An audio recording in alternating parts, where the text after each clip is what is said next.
Hi guys, welcome to a new video. Welcome to my channel in case you're new here. My name is Robin Shindelka and I'm a life coach specialized in helping people towards their recovery from mental health problems like fear, anxiety, DPDR, depression, eating disorders, and basically towards mental health, inner peace, and happiness.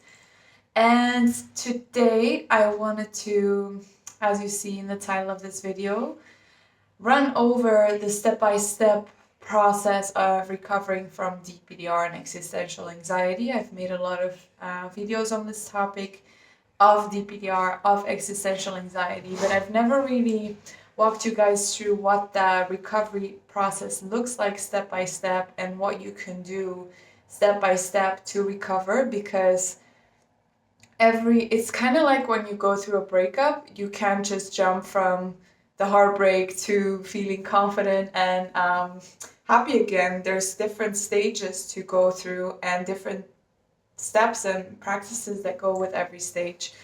But I don't want to say the title of this video is clickbait, but I do want to make you guys aware that every process is different for every single person, so please do not take these steps literally. Please do not expect yourself to have your process run exactly like this process. I'm just trying to share some of the more general patterns that I recognize with clients that I work with, that I recognize with my own recovery journey, and just basically steps that will work for everyone, steps that can help anyone in this process recover. But as I said, every person's so different. Your DPDR comes from different traumatic experiences. Your DPDR can come from different things that happen to you, or different factors that have contributed to it. So the journey looks different for every single person. And so in my coaching practice as well, I don't have this one kind of set guideline to have everyone follow at the same time. My sessions look very differently according to which person I work with. So I'm just going to be sharing some more general guidelines or patterns, and you can just do with it what you want and not have your confidence in your process be destroyed just because your process looks a little bit different than what I'm talking about. So it's a lot that I prepared for today, and it's probably one of my most important videos I've ever made. I really loved the insights I got. So I'll be kind of glimpsing down sometimes, just looking at my screen so that I don't forget anything. So step one is maybe something you don't want to hear, but the first step in the process is to suffer. And I don't think any coach or person you've ever talked to has told you that the first step to your recovery process is nothing more than just to suffer. Just like when you go through a heartbreak, the first thing that happens when that person breaks your heart is you just have to suffer. There's nothing else you can do. The first step in the process is not to start your recovery journey right away, not to start fighting this thing, but just to sit with this intense confusion, with this intense grief sometimes, with this intense fear, chaos, like your entire world is just shaken to its core. And that's a first step. Actually, it's not just a problem, it's one of the first important steps that you just have to sit with. There's no such thing as just jumping right to the end of your recovery, which is something that I think 99%, maybe 100% of you want to do. You just want to jump to that point where you're free of this. You just want to kind of get rid of it and get back to how you were before, or get to a state where you can just feel peaceful again. That's not going to happen. The first stage is to suffer, and you need to allow yourself to suffer. However, there's a few things you can do. So there's a few things I could recommend to you if you're in this stage, or just for step one. First one is to rest a lot. You're probably also going to be very tired because there's a lot of stress on your nervous system. There's a lot of stress on your system, on your mental health.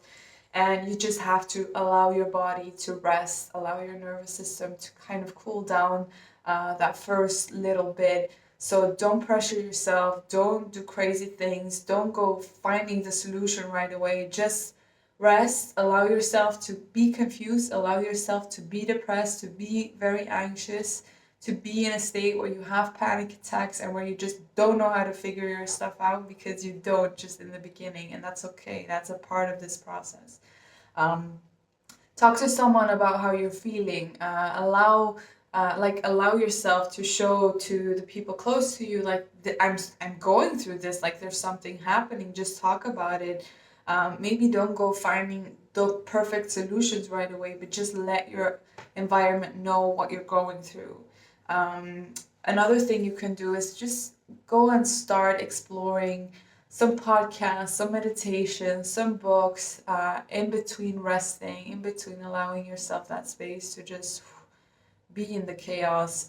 You can already start looking up some things. This is when people start going on YouTube, start going on channels like mine to find some answers, and that's okay. That's a good part of the process. But do not go on Reddit and look for like solutions, because that will just make your anxiety worse. Another thing is try to keep your body relaxed as much as you can. So a very big part of that first stage is that you're in constant fight or flight, which means that your body's constantly perceiving danger, which is why the DPDR is the most intense in the beginning, why it can like consume you completely. And I would say try to keep as much as you can your body relaxed. Try to take moments during your day to just, even though the chaos is the most horrible in your mind, to take moments to just really focus on making your body relax again, doing breathing exercises, doing a little meditation, or just like laying on your bed and breathing out the tension. The first stage is the most horrible one, so it's the biggest suffering you'll have, and it takes maybe some time, and that's okay, but you will get through it. And then you go to step 2, which I've titled Courage. Step 2 is all about where you start to feel brave enough to do something about it. Because in stage 1, you're just too paralyzed to even do anything sometimes. So step 2 is when you start to feel more courage than fear. So you start to feel able to face the fear. You start to feel able to sit with yourself in meditation, because often in stage 1, that's when I hear a lot of people say, I just feel too afraid to even start to meditate, because you're afraid of everything, including yourself. So step 2 is when you're like, okay, I want to do something about this. I can't sit with this anymore. Stage 2 is when I get a lot of people to message me that they want coaching, or have them take my course. That you're in the stage of, I want to do something about this. I want to take action. And that's when the first things start to change. If you then start working on it the right way, if you start to find the right tools and start your recovery journey in the way that's good for you. You either start meditating, you leave your comfort zone more, you start to maybe do things against your fear, you start therapy, you start coaching, you start doing whatever you feel is necessary to start getting you out of this. And things you can do in this stage. So here's more practical things you can do. First of all, start leaving your comfort zone. Start maybe meeting up with friends again. Start meditating. Start sitting with your fear. As I've said in many of my videos, and something I work a lot on with clients, is being brave enough to sit with your anxiety, being brave enough to sit with that DPDR, with that discomfort, with that dissociation, and not want to run away from it, not want to fight it, because that fighting your own feelings is actually what's causing most of the anxiety, panic attacks, and DPDR. So breaking that cycle is a very big part of step 2. Different things to do. Create a daily routine. So wake up at a certain time, have that morning routine, learn how to meditate, and do that consistently every day. Listen to podcasts, read books, do things like yoga or exercise, start eating healthy. Step 2 is really when you start to take action, and maybe when you don't start to see results immediately yet. So when you start to just do things, even though the anxiety is there, even though the DPDR is there, but you start to do these things anyways. So you start facing the fears, you stop running away from them, and you start, most importantly, developing some kind of spiritual journey. And spirituality is not about religion, it's not about God or whatever, it's about discovering who you really are in your core and being brave enough to face that and discover that through any way that is, either through my course, either through reading, either through podcasts, either through meditation, whatever that means for you. Then we go to step 3, which is the first exciting stage, which is where you start to go into an upward spiral. So once you put in that work, despite the discomfort, and also the time for these stages, I cannot tell you. Like, it's so different for everyone. You might be in the courage stage for months and months at a time. You might only be there for a few weeks. It depends. So I can't really put a time to when or how these will happen. But so step 3 is when you start to have an upward spiral. So you start to feel improvement. You start to have more moments of clarity. You start to have more moments of connection or peace. The fear is maybe still kind of lingering in the background, but at least that first panic or that intense complete dissociation is starting to cool down. Either the DPDR is going away, either the anxiety, but you start to feel a little bit of that relief and you start to feel like, okay, this is working. And then things you can do in that phase is start to slowly pick back up your life. So start to go to work again or to school again, start going out with friends again, start doing things that you were doing before that you stopped doing because of this fear and this anxiety. Not to the full extent maybe necessarily, but you start focusing on living your life again instead of just surviving this DPDR and this anxiety. And that also contributes to them recovering more and more. But okay, very important, you continue your meditation practice, you continue your spiritual journey, you continue your therapy, you continue your coaching, you continue working on yourself, because something that happens is that people, once they start to feel better, they're like, okay, it's working, I don't have to go to therapy anymore, I don't have to do my meditation every day anymore, I can just go back to doing what I was doing before when I was in my chaos. And that's when it starts to get worse again, because mental health is not about a goal, it's about a practice. And I still meditate every single day. I still exercise every single day. I still do things that make me feel good and warm and safe on the inside every single day. And that makes me be recovered for over 3 years now and getting happier and happier every single day. But you have to keep doing that. Step 4 then, less fun, is having setbacks. And this is something I think almost every single person I work with has, or almost every single person I've ever met with this condition has. And it's a normal part of it. And it comes from 2 things. So either the setbacks come from what I've said before, you kind of stop investing in your recovery as much as you were doing before because you don't need it as much because you're starting to feel better. So that's when you stop maybe meditating every day, you start maybe slacking a bit on your self-care, maybe you start doing more self-destructive things again, like going online looking for answers, or not taking care of your mental, physical health. Maybe you stop going to therapy, stop your coaching, you stop putting in the effort to start to keep feeling better, and that's when you stagnate again, or maybe even start to have a setback, and that's okay. It's part of it. It's part of the whole teaching that this process is trying to teach you, that self-care and mental health in general is a practice, an ongoing practice, and not a destination. The second thing that can happen that makes you go to setback is that you start to attach to feeling good again, which means that you start to have these moments of clarity in step 4. You start to have these moments of feeling good and you get so attached to them. You're like, this cannot leave again because I've lost this for so long and I don't want this to go away. And so you attach to it. And that means when you're in attachment, you're obviously also in resistance of that negative feeling. And you guys know that one of the most important steps in recovering from anxiety or DPDR is getting out of that resistance towards these feelings, no longer being afraid of the negative feelings, and changing the relationship you have with your negative emotions, which is all that I focus, like it's a lot of what I focus on in coaching as well to get you to that point. And so if you're in step 4 and you're getting these setbacks, then you're back into the resistance. And often this is when clients reach out again, like clients said, were doing better that decided to say, you know what, I feel like I'm gonna do this on my own, and then a few weeks or months in, they're like, oh, Robin, I'm back to zero. And that's because they didn't continue their self-care journey, they didn't continue their meditations, and they maybe got a little bit too attached to their positive emotions, not allowing any negative emotion in their life again. But negative feelings are just a big part of life as feeling good, so that's normal.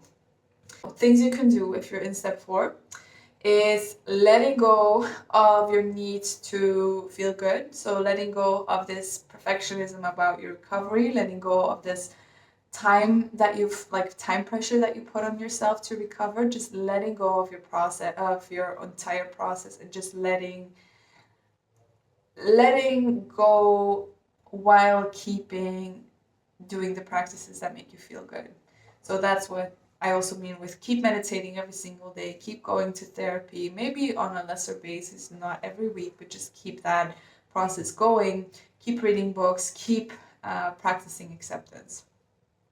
And don't put pressure on your recovery journey, so don't put a time limit on it. Step 5, then finally the final step is full recovery, or recovery in general.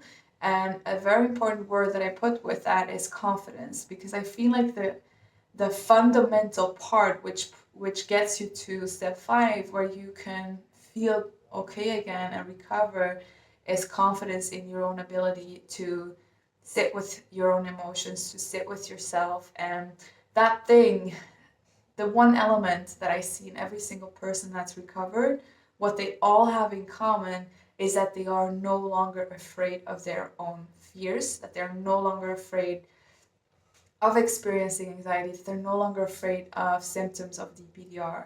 And that's when you actually start to no longer have them completely, because you don't fear them anymore, because you have this full confidence and safety and trust in yourself.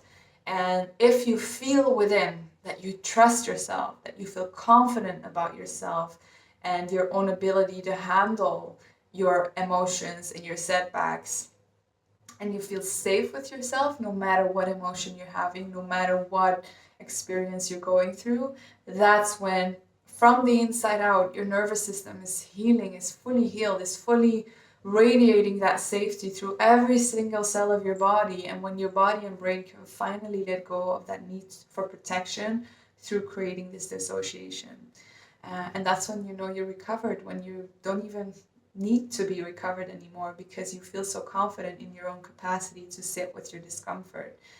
So that's what the end goal is. And that's where I am and have been for 3 years. And that's where a lot of my clients are at this point, which I'm so proud of.